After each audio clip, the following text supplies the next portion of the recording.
오늘은 고린도후서 4장 1절로 6절 말씀 가지고 하나님의 형상인 복음의 광채를 가진 자를 가진 그 봉사직에 대해서 말씀을 나누겠습니다. 그러니까 복음이 뭐냐, 그리고 하나님의 형상이 뭐냐, 그리고 그걸 받은 봉사직이 어떤 상태인가, 뭐 이런 내용들을 지금 설명하고 있는 매우 중요한 부분입니다. 오늘은 세 단락으로 말씀을 나누겠습니다. 첫 번째, 고린도후서 4장 1절로 2절, 새 언약의 봉사직을 스스로 천거한다. 다른 데서는, 다른 그 바울 서신에서는 내가 사도인 것을 그 강변하는 그런 내용들이 등장하는데, 오늘 고린도 후서에서는 봉사직에 대한 천거라는 단어를 계속 쓰고 있습니다. 그래서 누군가가 나를 천거해 주는 것이 아니라 내 스스로 천거해야 되느냐라고 하는 내용을 지난번에 얘기를 했죠. 언급을 했었는데, 이제는 스스로 내가 새 언약의 봉사직을 가졌다라고 스스로 천거한다라고 이렇게 표현을 합니다. 첫 번째 보겠습니다. 1절.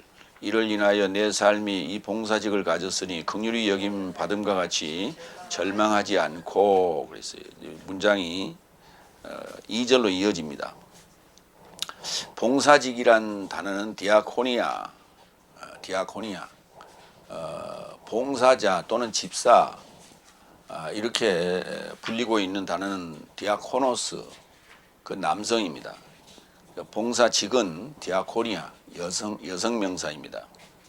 그러니까 이제 디아코노스는 남성 집사고 디아코니아는 여성 집사고 그런 게 아니고, 여성은 어떤 직분을 얘기할 때, 직을 얘기할 때 여성으로 주로 표현을 합니다.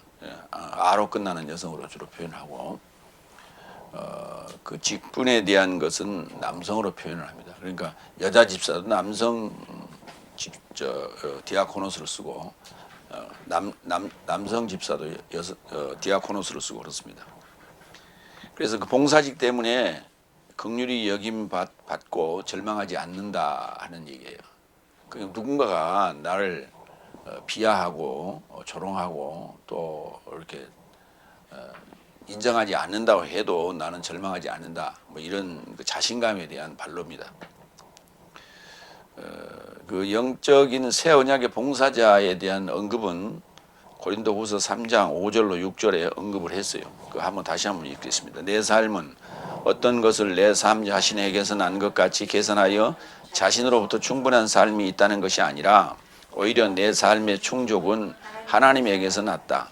그리고 저가 내 삶을 새 언약의 봉사자 삶으로 충분케 하셨으니 문자가 아닌 오로지 영으로 하였다. 왜냐하면 문자는 죽이지만 영은 살린다. 그래서 살리는 영에 의하여 주어진 나를 만족해 한, 충분하게 하였던 것이 바로 새 언약의 봉사자다. 새 언약은 예수님께서 오셔서 하신 언약을 새 언약이라고 부릅니다. 일부러 다른 말로 얘기하면 이제 신약 이렇게 얘기해요. 신약이라는 단어가 이제 새 언약이라는 뜻이고, 구약이라는 단어가 옛 언약이라는 뜻이에요. 새 언약의 봉사자, 새 언약을 집행하는 자, 그런 자, 이렇게 이제 새 언약의 봉사자. 이 새라고 하는 이 카이노스라는 단어는 결코 변하지 않는 불변의 새 것을 얘기할 때 이 카이노스라는 새라는 단어를 씁니다. 이 새 것이라고 하는 것은 우리의 한글에도 없고, 이제 굳이 따지자면 새 것이라고 이렇게 할 수 있고, 우리가 이제 두 가지로 표현할 수 있어요. 새 것이라는 표현이 하나 있고 생 것이라는 표현이 하나 있는데, 생 것은 new에 해당되는 거예요. new, 영어에 news, 또 new 할 때 그 새로운 것, 그 새로운 것은 금방 또 그냥 그 낡은 것이 됩니다.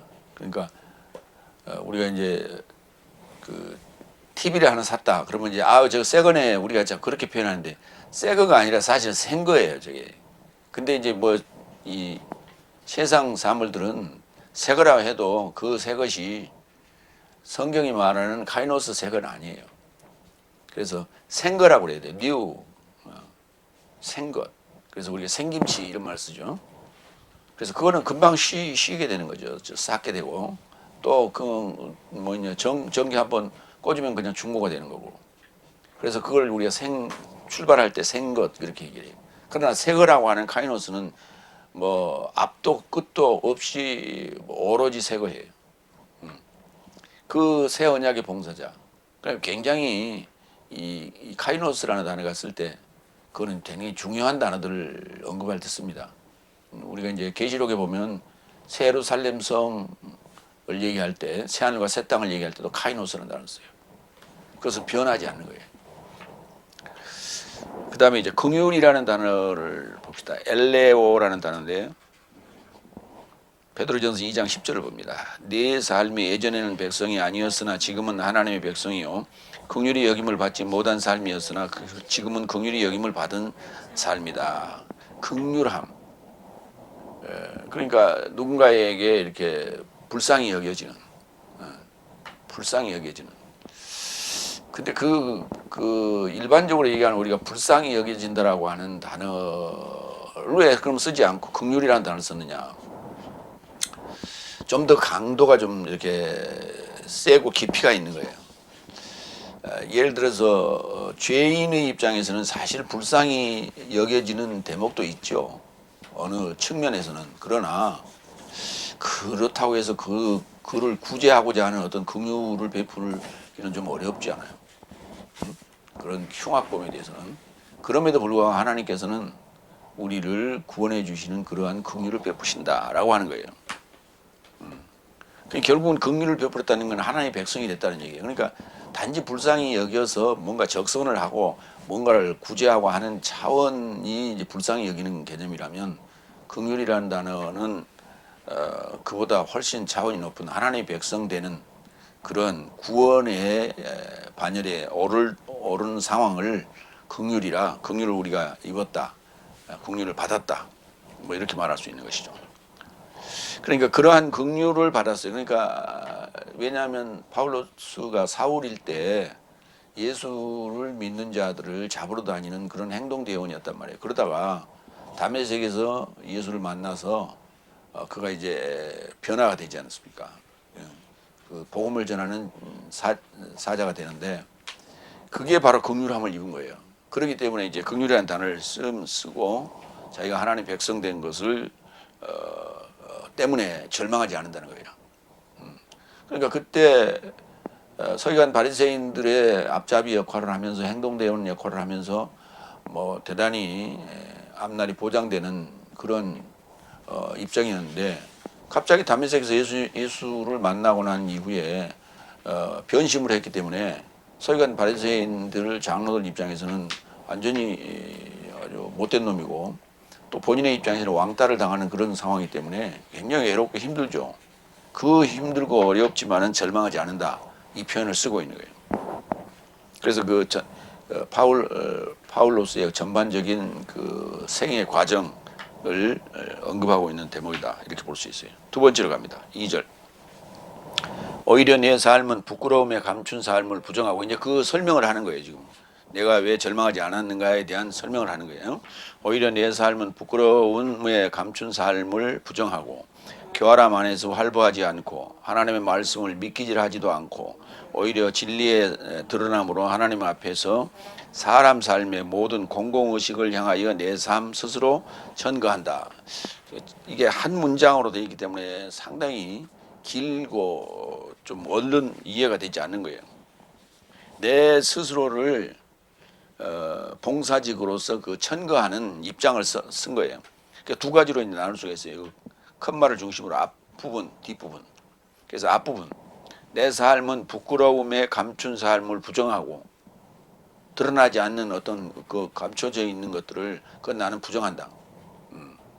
그 인간의 이중성을 얘기하는 거예요. 그 다음에 교활함 안에서 활보하지 않고 교활함으로 누군가를 이렇게 속이거나 누군가를 이렇게 이용해 먹기 위한 그런 행동을 하지 않았고, 그다음에 하나님의 말씀을 믿기지를 하지도 않았다. 믿기지라는 게 뭡니까? 우리가 낚시할 때 미끼를 끼워서 그 낚시 바늘이 쇠로 되어 있기 때문에 그게 그 물고기한테는 보일 거 아니에요. 바다에 떠 있으면. 그러니까 그 낚싯줄은 투명한 것을 써서 그 물고기를 속이고, 그 다음에 미끼 속에 그 낚시를 감춰서 그 물고기를 속이는 거 아니에요. 그걸 미끼질 한다는 거예요. 그런 형태, 하나님의 말씀 가지고 상대를 이렇게 속여서 이렇게 해서 그를 이렇게 교인으로 만드는 그런 짓 안 했다는 거예요. 이 지금 세 가지를 언급했죠. 부끄러움에 감추는 어떤 것으로 그러니까 이중적 형태를 통해서 행동했던 그런 것을 나는 부정하고, 솔직했다는 얘기예요. 교활함 안에서 활보하지 않고 정직하게 했다는 거예요. 하나님 말씀을 믿기질 않았다. 있는 말씀 그대로 전했다는 거예요. 더하거나 빼거나 하지 않았다는 거예요. 먼저 부끄러움에 감췄다는 게 뭐냐 이런 거예요. 로마서 2장 16절 한번 볼까요? 하나님은 예수 그리스도로 인하여 내 복음을 좇는 날 안에서 사람 삶에 감춘 삶을 판결하신다. 그러니까 인간이 뭔가 감춰놓고 있단 말이에요. 응? 교도관 생활을 했던 장로님 한 분이 그 간증하는 대목이 나오는데, 그 안에서 그 사형수들을 그 사형 집행을 하는 그런 일을 했던 분이에요. 지금 이제 은퇴를 하고 장로님인데, 그분이 그 경험을 얘기할 때 그 두 종류의 사람을 봤다는 거예요. 한 종류는 예수를 믿고 죽음의 형장을 다가오면서 찬송을 부르고 다가온, 그러니까 예수 믿을 때도 그 안에서 복음을 전해받고 예수 믿을 때도 보면 형편없는 정도의 신앙이었는데, 그 사형장에 도착하는데 끌려오면서 찬송을 부르고 와더라는 거예요. 그러니까 한 사람도 빠짐없이 예수 믿는 사람은 그랬다는 거예요. 그런데 그 예수 믿지 않은 사람 중에 한 사람이, 그 눈에 띄는 사람 얘기가 뭐냐면, 이 사람은 거기서 뭐라고 불렸냐면 도사라고 불렸대요. 응? 뭐 외모에 풍기는 어떤 그런 그 인자함, 그 다음에 맨날 책을 보고 있는 그런 모습, 그 다음에 자기가 가지고 있는 뭐 이렇게 생기는 어떤 그런 것들은 전부 다 나눠주고, 하여튼 간에 인간으로서는 뭐 최고의 어떤 그 칭송을 받는, 그래서 그 교도소 내에서 도사라고 불렸다는 거예요. 근데 그 사람이 이제 그날 사형 집행의 날이었는데, 그 사람이 딱 오더니 이제 그 교도소장한테 이제 이제 신문을 받는 거예요. 뭐 주소가 뭐냐, 이름이 뭐냐, 뭐 등등. 그다음에 할 말을 해봐라. 그리고 이제 거기 앉아갖고 얘기를 하는데, 거기 딱 와서 앉자마자 오줌을 쫙 싸더라는 거예요. 응? 응? 겁에 질린 거예요. 그러니까 벌써 겁에 탁 질려가지고 오줌을 잘잘잘 싸더니 하는 얘기가, 응? 할 말 있으면 해보세요 마지막으로. 그랬더니 입에서 나오는데 욕이 쏟아지는데, 그 도사의 입에서 한없이 자기가 들어보지도 못한 욕이 쏟아지더라는 거예요. 그렇게 인자하고 그 도사라고 칭송받고 그렇게 그런 모습을 보였던 사람이 그 형장에 와서는 완전히 딴 사람으로 바뀌어요. 너희가 나를 죽여놓고 올바로 살 것 같냐 하는 별 소리를 다 하면서 결국은 이제 사형장에 끌려가 죽임을 당하는 그런 모습을 봤다는 거예요. 이게 바로 인간의 어떤 그 드러내지 않는 어떤 속셈, 감춘 것, 이런 것을 우리가 말할 수 있는 거예요. 그러니까 바울은 다 오픈했다 이게. 다 그런 것 저런 거 다 오픈하고 정말 그 내 속을 다 드러내고, 내가 비록 마이너스를 당하는 그런 공격을 당하는 또는 이용을 당하는 그런 상황이 되더라도 나는 솔직하게 모든 걸 다 드러내면서 했다. 이게 오늘날 목회자들의 또 믿는 자들의 입장이 돼야 돼요. 입장이 돼야 돼. 그래서 어쨌든 솔직하게 복음을 위해서는 그렇게 해야 된다. 근데 이 복음이 감추고 거짓말로 점철되어서 지금 완전히 변질되어 버렸어요. 참 안타까운 일이에요. 교활함. 판누르기야. 고린도후서 11장 3절 한번 볼까요? 그러나 뱀이 그의 교활함 안에서 유아를 속였던 것 같이 네 삶의 지각이 그리스도스에 이르는 진실함과 순결함으로부터 부패되지 않을까 나는 두려워한다. 뱀이 하와를 속였던 게 바로 이 교활함이에요. 판누르기야, 헬라어로 유혹해서 속였던 거예요. 거짓말로. 그러니까 이 말이라는 게 사람을 그렇게 미혹하게 만들죠. 그래서 아주 교활한, 그래서 이제 그 교활함의 어떤 그 상황을 우리가 그림으로 그릴 때 뱀이 그 혀를 날름날름 거리는 어떤 그런 어떤 속삭임, 그런 걸로 묘사를 하죠. 그래서 그것이 바로 나는 그런 삶을 결코 살지 않았다는 얘기죠. 그 다음에 말씀으로 믿기질 하지 않았다. 돌로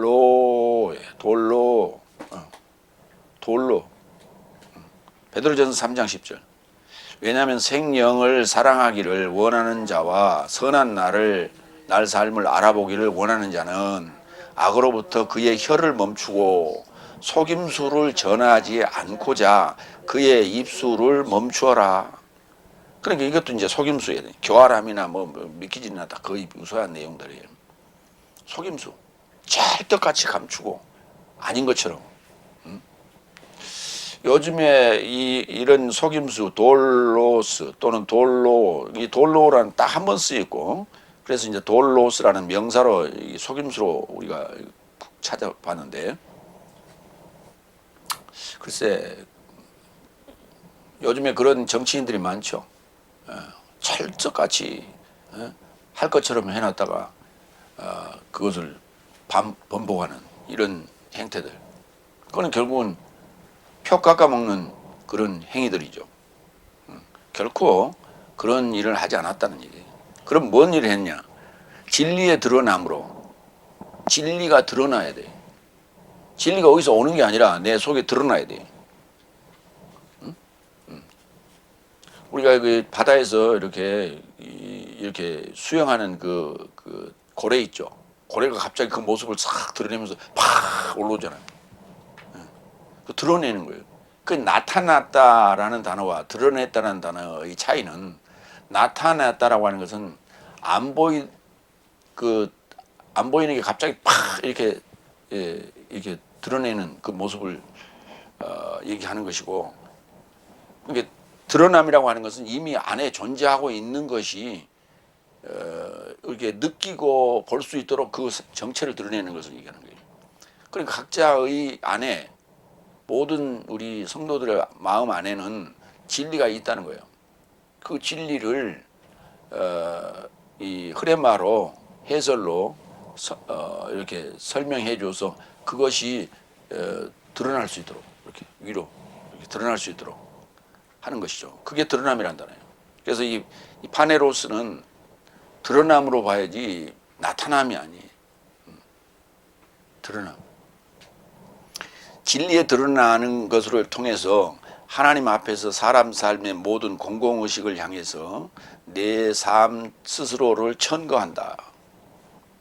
여기 공공의식이라는 단어는 공동으로 또는 함께 알아본다는 거예요. 그러니까 내가 이렇게 내 자신을 천거해서 드러내놨을 때 모두가 내가 말하는 이 복음에 대한 그 내용에 대한 그것을 검증할 수 있다는 거예요. 검증할 수 있다. 검증할 수 있는 게 바로 이게 공공의식이에요. 그런지 이게 이 단어가 양심이라는 단어로 볼 수가 없는 거예요.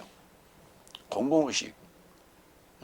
공적인, 공동으로 알아보는 거예요, 서로. 그래서 공감할 수 있게끔 되는 것. 그런 그 상황을 향해서 내 삶 스스로를 천거한다. 이 천가한다는 단어도 쉬니스템이라고 해서 함께 공동으로 세운다 또는 선다 이런 의미예요. 그 앞에 또 많은 사람들 앞에 내가 선다 이런 얘기예요. 내가 스스로를. 그 내가 지금 내가 숨기고 있는 것이 아니라 모든 사람이 나를 평가할 수 있게 한다 이런 얘기예요. 그러면서 이제 자신을 자신 있게 드러내는 부정하고 또 절망하지 않으면서 그렇게. 근데 이 고린도후서를 지금 쓰고 있는 입장이 뭐냐면 얼마 있다가 본인이 지금 로마로 가서 그 순교를 당할 것을 지금 예감하고 지금 이 글을 쓰고 있는 거예요. 그런데도 절망하지 않는다 이런 표현을 써요. 진리 보겠습니다. 먼저 진리는 바로 예수 그리스도스죠. 요한복음 1장 17절 법은 모세스로 인하여 주어졌고 은혜와 진리는 예수 그리스도스로 인하여 발생하였기 때문이다. 그러니까 법은 모세스로 인하여 주어졌고 우리에게 이렇게 가져왔고 그 다음에 은혜와 진리는 예수 그리스도스로 인하여 발생했다. 기노마이 되었다라는 단어. 되다 또는 발생하다는 단어.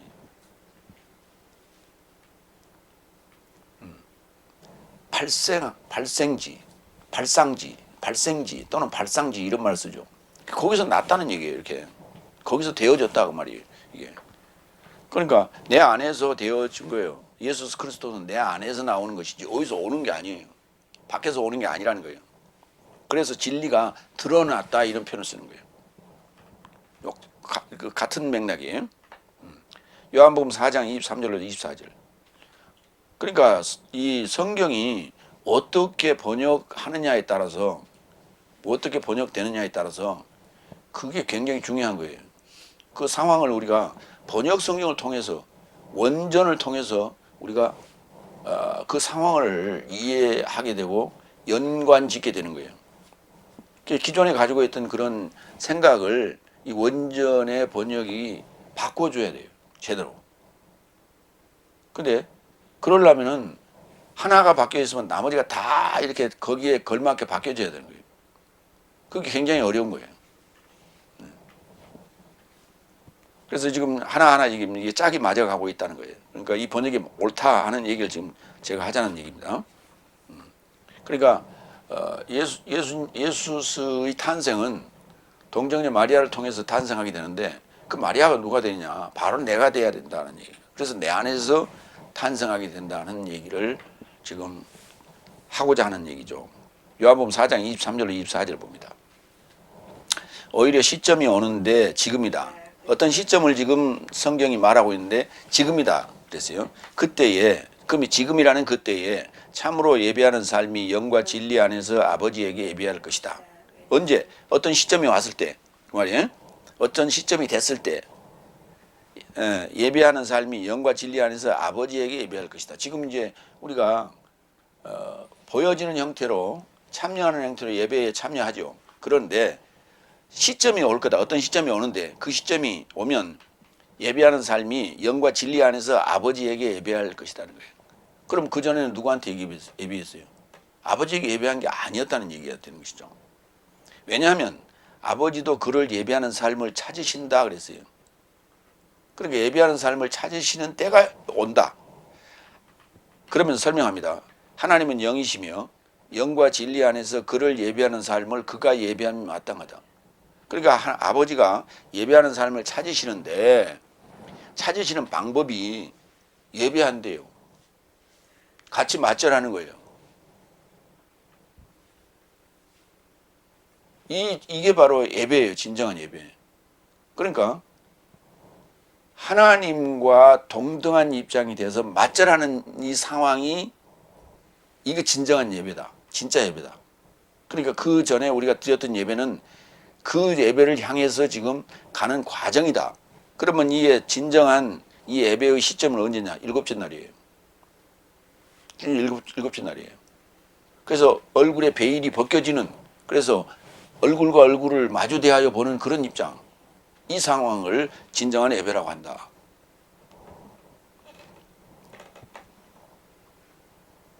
바로 영과 진리 안에서 그랬어요. 영과 진리 안에서 하나님 안에서 그리스도스 예수 안에서 우리가 지금 자신을 청거한다 그랬어요.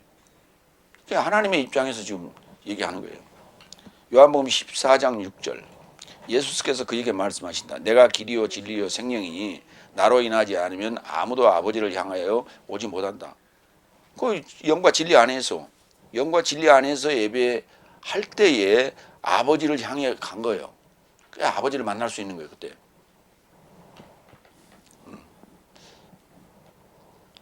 두 번째로 갑니다. 고린도후서 4장 3절로 4절. 그리스도스의 영광의 복음의 광채가 뭐냐? 바로 하나님의 형상이다. 그리스도스의 영광의 복음의 광채. 그러니까 그리스도스가 짊어진 그 책임, 직임, 그리스도스의 그 직임의 그걸 이제 설명하는 게 복음이라고 해요. 전하는 게 복음이죠. 그것은 뭘로? 광채로, 빛으로. 그게 바로 그 광채가 났을 때, 그리스도스의 영광의 복음의 광채가 드러났을 때 뭐라고 부르냐? 하나님의 형상이다 부른다 이 말이에요. 그러니까 지금 파울로스가 진리가 드러남으로써 자신을 청거하는 입장이 됐을 때가 바로 하나님의 형상이 됐고 그리스도스의 영광의 복음의 광채가 됐다. 이렇게 말할 수 있는 거예요. 3절 세 번째, 그러나 내 삶의 복음이 감춰진 것도 멸망받는 삶 안에 감춰진 것이거든. 내 삶의 복음을 받고 그리스도스의 영광의 복음의 광채를 받고 그 받는데도 감춰진 것은 열리지 않았단 말이에요. 이해되지 않았단 말이에요. 깨달아지지 않았단 말이에요. 그래서 감춰진 것은 그 대상이 감춰졌단 말이에요. 멸망받는 삶 안에서 누군가 막아서고 있다는 거예요. 응? 그리스도스의 영광의 복음의 광채를 누군가 막고 있다고. 막고 있다고. 왜 복음이 전파되지 않는가? 왜 복음이 깨달아 활성화되지 않는가? 그 답은 4절에 있어요. 자, 4절 보겠습니다. 저런 삶 안에, 어떤 삶 안에? 멸망받는 삶 안에 복음의 그러니까 그리스도스의 영광의 복음의 광채를 받았는데도 불구하고 그가 멸망받게 되는 그런 상황에 있는 저런 삶 안에 누가 맡고 있는가? 이 현세의 신이, 이 세상 신이, 이 아이온의 신이 하나님의 형상인 그리스도스의 영광의 복음의 광채를 저 삶에게 빛을 발산하지 못하도록 불신하는 삶의 생각을 눈멀게 했다고. 불신하는 삶의 생각으로 눈멀게 했어. 그걸 어떻게 믿어? 그게 진짜 그랬을까? 이거의 불신이. 그 불신하는 삶의 생각으로 눈멀게 했다고. 야, 나는 그거 믿을 수 없어. 죽었다 깨나도 나는 못 믿겠어. 이렇게 부정의 생각을 넣는 자가 있는데 그 부정하는 생각을 넣는 자가 바로 이 현세의 신이라고요. 그게 사탄이란 말이에요. 사탄이요. 응? 그러니까 복음을 받지 못하는 삶 안에서 현세의 신이 하나님의 형상인 그리스도스의 영광의 복음의 광채를, 하나님의 형상이 뭐라고요? 그리스도스의 영광의 복음의 광채. 우리가 지금 전하는 게 뭐예요? 그리스도스의 복음의 영광의 복음이죠. 이것을 빛나게 전해야 돼. 광채로 전해야 돼. 그냥 성경 읽고 그냥 25분 안에 얼렁뚱땅 설교하는 그런 설교 말고, 그건 영광의 복음의 광채가 아니요.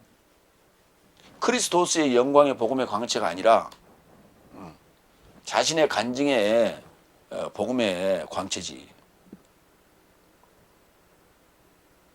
그걸 빛나지 못하게 하려는 생각을 넣어준다니까. 뭐 불신의 생각을. 그것 때문에 멸망하게 되는 거예요.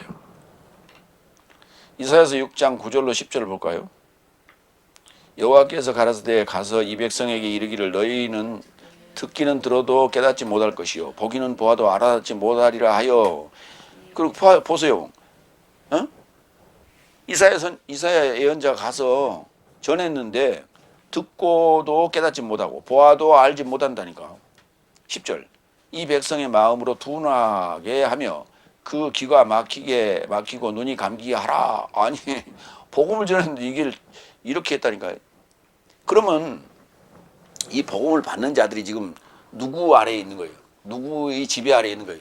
현세의 신 아래 지배 아래에 있는 거예요. 그러니까 예언자가 복음을 전해도 이 현세의 신 사탄이 다 막아버리고 있는 거예요. 다 막아버리고 있는 거예요. 들어도 다 막아버리고. 그럼 교회를 안 다니냐? 교회 다녀도 깨달음이 없다니까.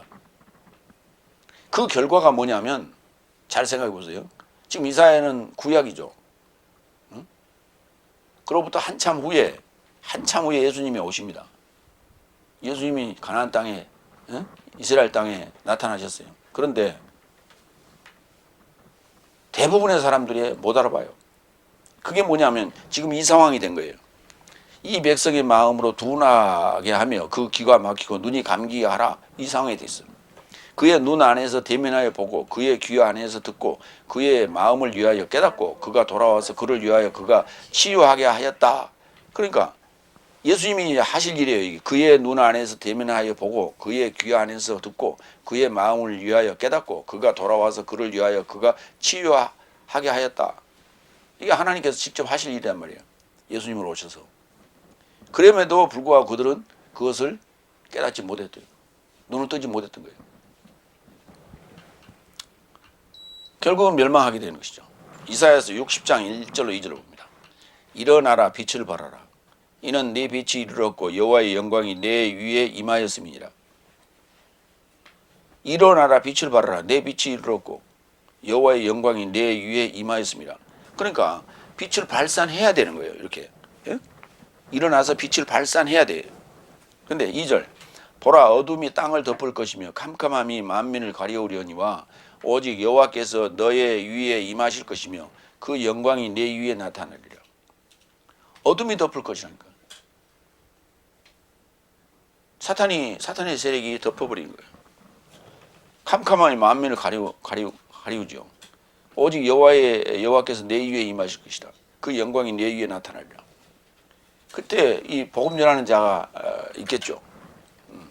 그 복음 전하는 자가 바로 이렇게 진리가 드러나서 자신을 전하는 그러한 천거를 하는 이런 자들이 이 일을 행할 것이라는 거예요.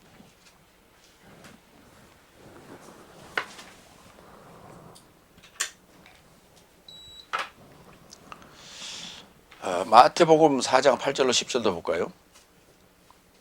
다시 마귀는 매우 높은 산에 이르고자 그를 데려가서 그에게 세상의 나라 삶 모두와 나라 삶의 영광을 보여준다. 그리고 그에게 말하였다. 만일 당신이 내게 엎드려 예배한다면 이 모든 삶을 당신에게 줄 것입니다. 자, 이걸 보면 우리가 알 수 있어요. 이 마귀가 하나님인 주인도 시험하는 거예요. 예수님 직접 시험하는 거예요, 지금. 다시 말해서 여러분 각자 안에서 예수께서 탄생하시면은 당연히 사탄 마귀가 와서 시험합니다. 이 시험을 통과해야 돼요. 이걸 벗어나야 돼요. 그걸 벗어나지 못하면 다 거기에서 잡혀서 멸망하게 돼 있어요. 그때 예수께서 그에게 말씀하신다. 물러가라 사탄아. 이렇게 나와야 되는 거예요. 왜냐하면 네 하나님인 주를 예배할 것이며 그에게만 섬길 것이라고 기록된 것이다. 그러니까 사탄의 주인은 하나님이에요. 사탄의 주인은 하나님이에요. 그래서 네 하나님인 주를 예배할 것이다. 그에게만 섬길 것이다. 근데 내가 어떻게 너한테 절하는 얘기냐? 내가 너한테 어떻게 예배하는 얘기냐? 말이 안 되는 소리예요. 그래서 원칙을 원칙대로 말하는 거예요.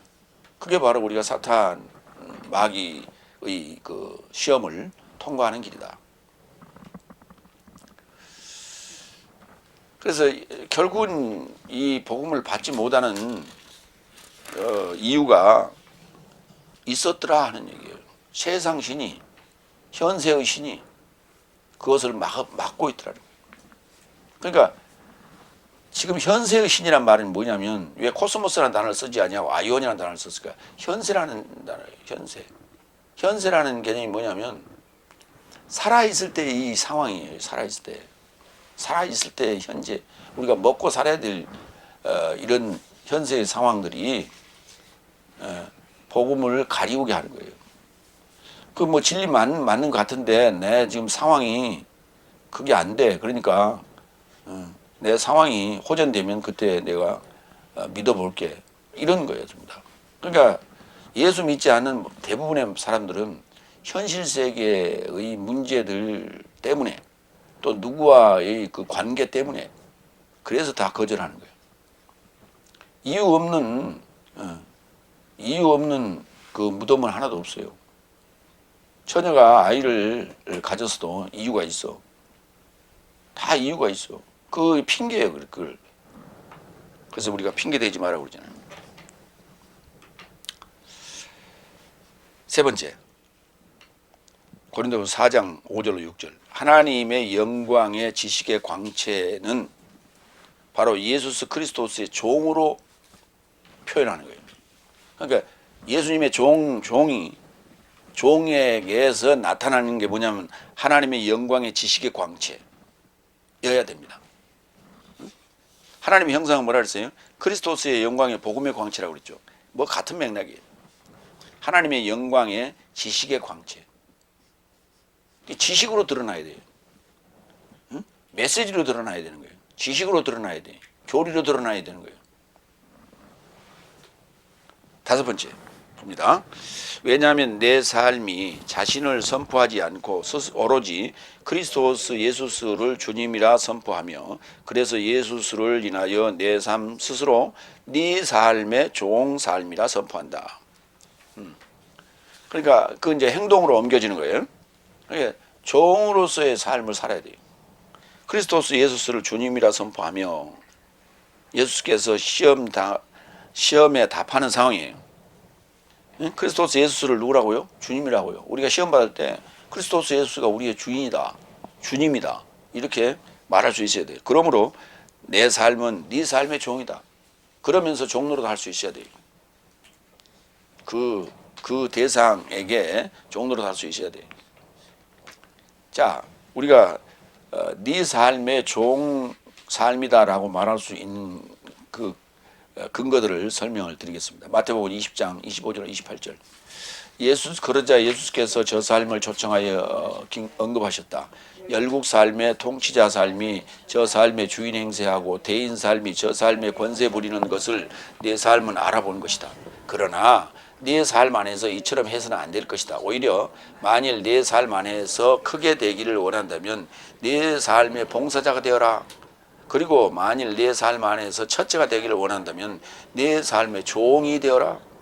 사람의 아들은 봉사받으러 온 것이 아니라 봉사하러 왔다. 그리고 그의 목숨을 많은 사람 대신 속전으로 줌과 같다. 그러니까 봉사자가 되어라. 종이 되어라. 그 다음에 목숨까지 내놔라. 예수님께서 마태복음 20장에서 하신 말씀이에요. 뭐가 되려면? 크고자 한다면, 첫째가 되기를 원한다면.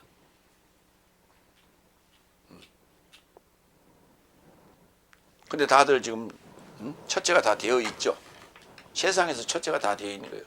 그게 바로 현세의 신이 그를 부추겨서 그렇게 올려놓고 있어요. 근데 그것이 하나님의 은혜인 양 착각을 하고 있어요. 요한복음 7장 18절. 그 자신으로부터 말하는 자가 자기 영광을 찾으나 그를 보내신 자의 영광을 찾는 자는 참되고 그 안에 불의가 없다.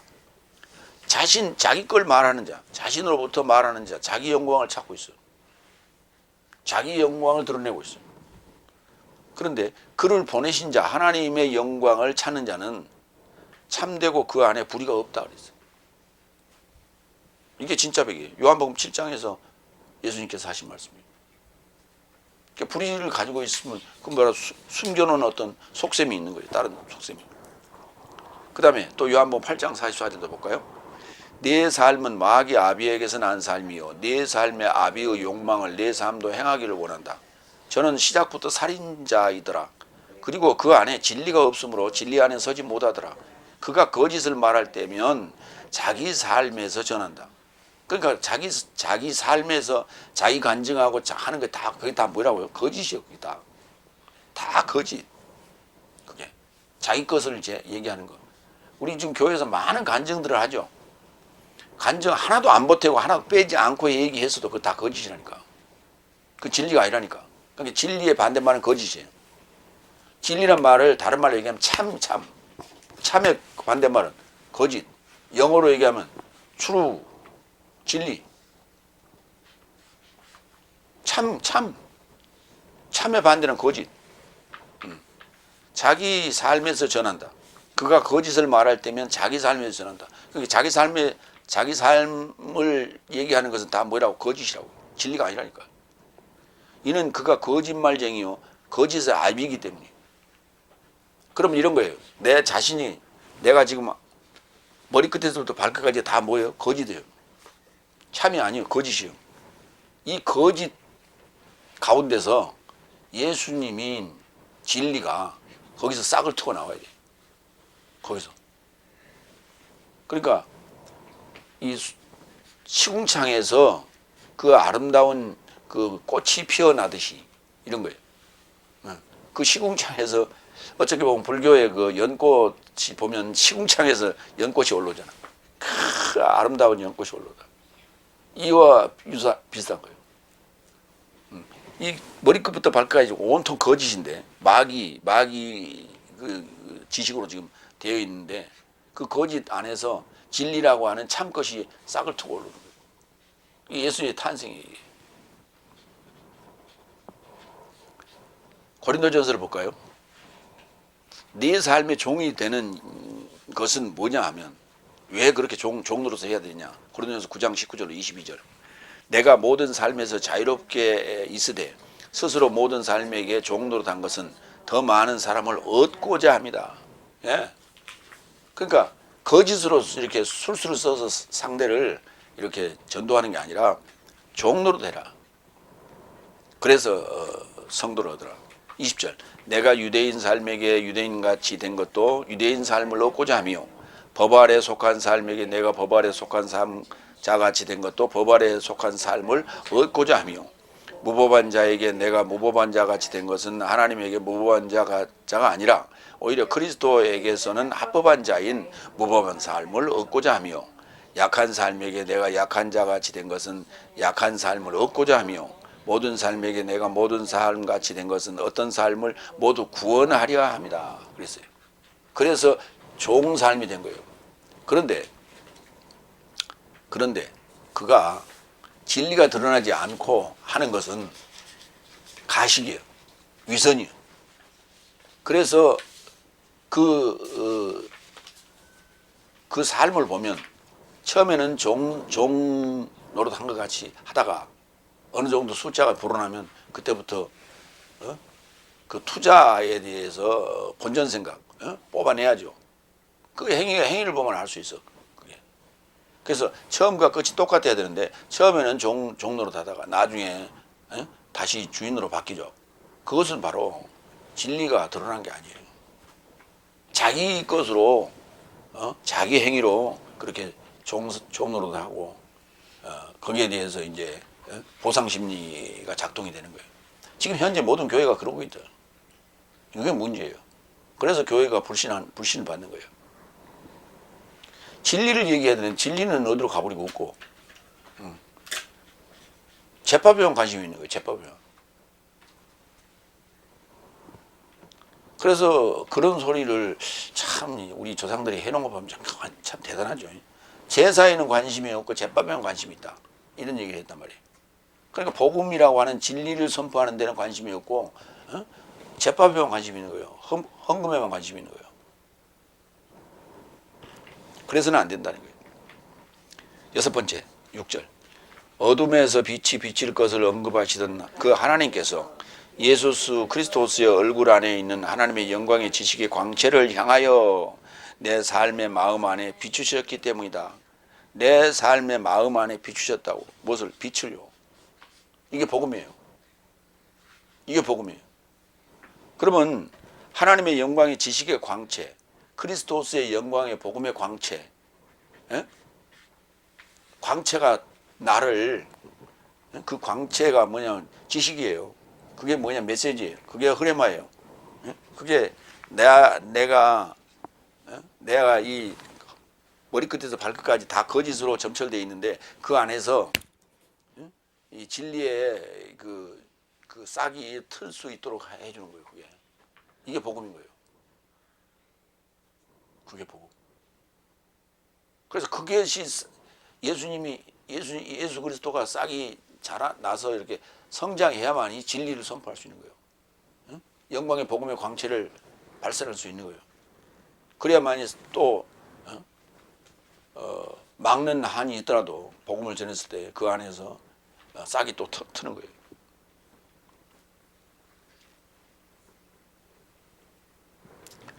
어둠에서 빛이 비칠 것을 예언했어요.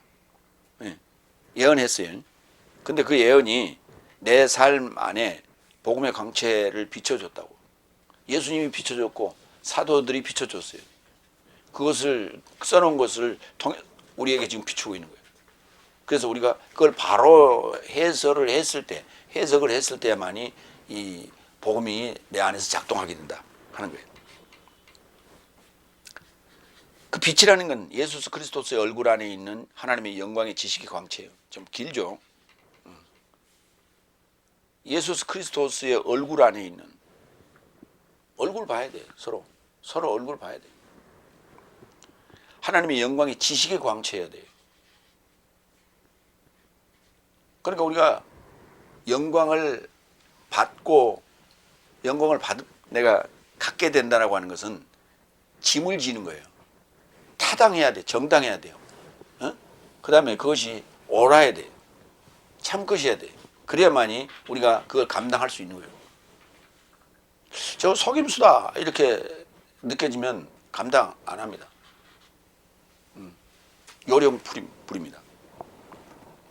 그래서 그것이 지식으로 우리에게 들려줘야 돼요. 근데 이 지식은 어디로 가버리고 없고 삶의 간증 이런 것만 전부 얘기하고 앉았다고 해요. 그거 전부 거짓이라니까. 그래서 이사야서 60장 1절 다시 읽습니다. 일어나라 빛을 발하라. 이는 내 빛이 이르렀고 여호와의 영광이 내 위에 임하였음이니라.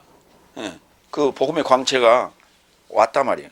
그러니까 안에서 일어나서 빛을 발산해야죠. 이렇게. 마태복음 4장 15절로 16절 볼까요? 자불론 땅과 넵탈레임 땅, 요르다네스 건너편 해변 길과 열국 삶의 갈릴라이아여 흑암에 앉은 백성이 큰 빛을 보았고 사망의 지역과 그늘에 앉은 그 삶에게 빛이 솟았다. 빛이 솟았다고요.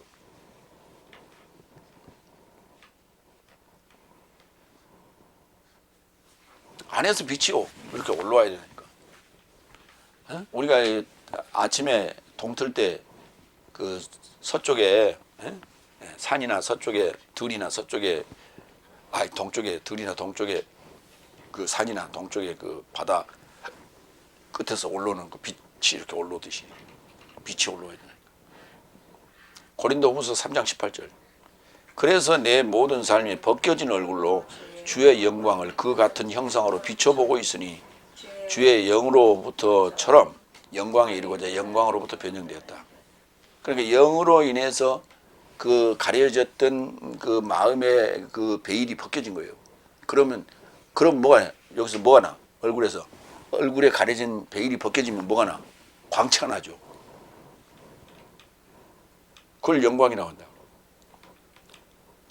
그러니까 이게 이제 근데 그 얼굴에 광채가 나는 것은 잘 먹고 화장 잘 하면 반질반질해서 잘 보여요. 그 광채 말고 지식의 광채란 말이에요. 그게 분명히 해놨어요. 그냥 광채라고 해놨으면 얼굴 뺀질뺀질하고 그냥 저 서치라이트 비추면 반짝반짝하는, 그러면 그게 광채가 나고 영광 광채인 줄 착각하는데 지식의 광채라고 이렇게 하는 거예요. 지식의 광채야 돼. 메시지가 정확해야 돼. 빛이 나야 돼. 에베소 5장 7절로 10절. 그런즉 저 삶과 동참하는 삶이 되지 말라. 왜냐하면 내 삶이 전에는 어둠이더니, 그러니까 어둠과 동참하지 말라는 거예요. 어둠이더니 이제는 주 안에서 빛이니 빛의 자식 삶처럼 활보하라. 빛의 열매는 모든 선함과 의의 진리 안에서 주께 만족스러운 것이 무엇인지 확증하는 것이다. 그렇죠. 주님의 입맛에 맞는 삶을 살아라 이게. 그게 바로 빛의 열매예요. 빛이면 빛의 자녀처럼, 빛의 자식처럼 활보하고 빛의 열매가 반드시 있어야 돼요. 선함과 의의 진리 안에서. 의로운 열매여야 돼. 불의의 열매가 맺혀서는 안 돼요. 열매라는 건 뭐냐? 결과예요. 결과. 완성의 결과. 텔로스. 베드로전서 2장 9절도 10절 볼까요? 그러나 네 삶은 택한 족속이요 왕다운 제사장이요 거룩한 열국이요 수행에 이르는 백성임은 어떻든 네 삶은 어둠에서 초청하여 그의 놀라운 빛에 이르게 하신 자의 덕행을 네 삶이 발표하려는 것이니, 네 삶이 예전에는 백성이 아니었으나 지금은 하나님의 백성이요 긍휼히 여김을 받지 못한 삶이었으나 지금은 긍휼히 여김을 받은 삶이다. 이제 베드로전서 2장 9절로 10절에 오늘 전체의 말씀을 대변해 주고 있어요. 그러니까 하나님의 영광의 복음의 광채, 그리스도스의 영광의 복음의 광채, 지식의 광채가 이게 바로 뭐냐? 이 복음 전하는 그 봉사자의 상황인데, 그가 하는 일이 기이한 빛에 들어가게 하신 아름다운 덕을 이렇게 발표하는 거예요. 그게. 그러니까 하나님을 이렇게 알려주는 거예요. 하나님의 계획을 알려주는 거예요. 우리를 향한 하나님의 목적, 하나님의 계획을 제대로 알려주는 거예요.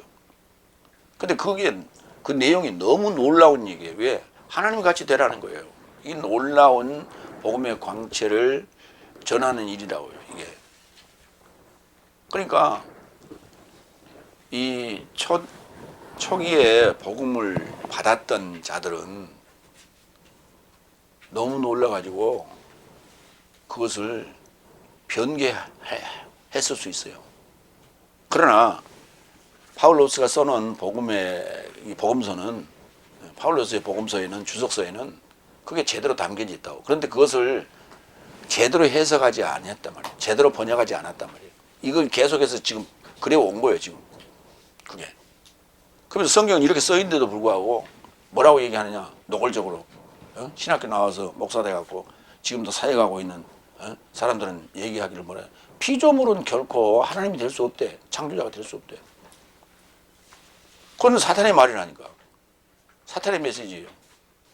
성경이 써있는 것 같다고 성경을 가려버리고 그런 말로 딱 잘라서 단절시켜버린다고. 이게 바로 지금 우리의 생각을 이 현세의 신이 막고 있는 거예요. 가리고 있는 거예요, 지금. 예. 그건 뭐예요? 교인을 길들이기 위한 거예요. 교인이 목사의 머리 꼭대기 위에 올라갈 것이라고 생각해서 그걸 가리는 거예요. 은혜 받은 자가 어떻게 그런 짓을 합니까? 그런 짓은 안 하지. 긍휼을 입은 자가 어떻게 그런 짓을 합니까? 그런 짓 안 하지. 근데 그걸 미리 염려해서 연막 치는 거예요. 딱 이렇게. 그 전부 거짓이요. 복음이. 그 인간적인 생각으로 그렇게 하는 거예요. 하나님의 생각이 아닐 거예요.